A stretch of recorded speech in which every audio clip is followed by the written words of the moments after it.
एक कौवे को देखकर यमदूत रोज मुस्कुराता था। कहानी महाभारत और भागवत गीता की है।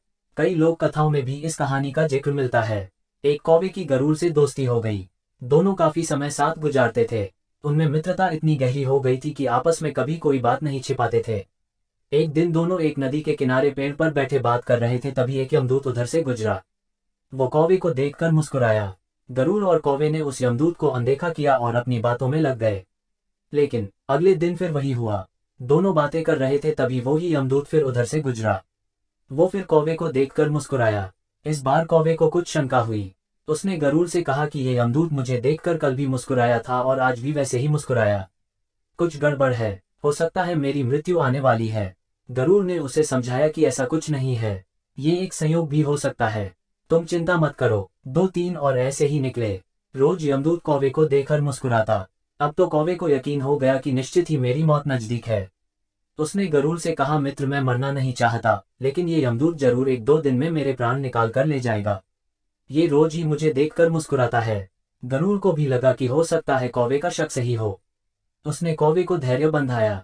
गरुड़ ने कौवे से कहा, तुम चिंता मत करो मित्र, मैं तुम्हें यहाँ से इतनी दूर ले जाऊंगा कि ये यमदूत तुम्हें दिखाई ही ना दे। गरुड़ ने कौवे को अपनी पीठ पर बैठाया और उस जंगल से हजारों किलोमीटर दूर कैलाश पर्वत पर ले गया। दोनों को अब ये डर नहीं रहा कि यहाँ कोई उन्हें परेशान कर सकता है। लेकिन वे जैसे ही कैलाश पर्वत पर पहुंचकर एक गुफा तक पहुंचे, वहां वो यमदूत पहले से ही मौजूद था। उसने कौवे को देखते ही उस पर पाश फेंककर उसके प्राण निकाल लिए। गरुड़ देखता रह गया। उसने यमदूत से पूछा, तुमने इसे मारा क्यों? यमदूत ने कहा कि इसकी मौत इसी समय लिखी थी, इसलिए इसके प्राण निकाल लिए। गरुड़ ने फिर पूछा, तो फिर तुम इसे देखकर उस जंगल में मुस्कुराते क्यों थे? इसे मारना ही था तो वहीं मार देते।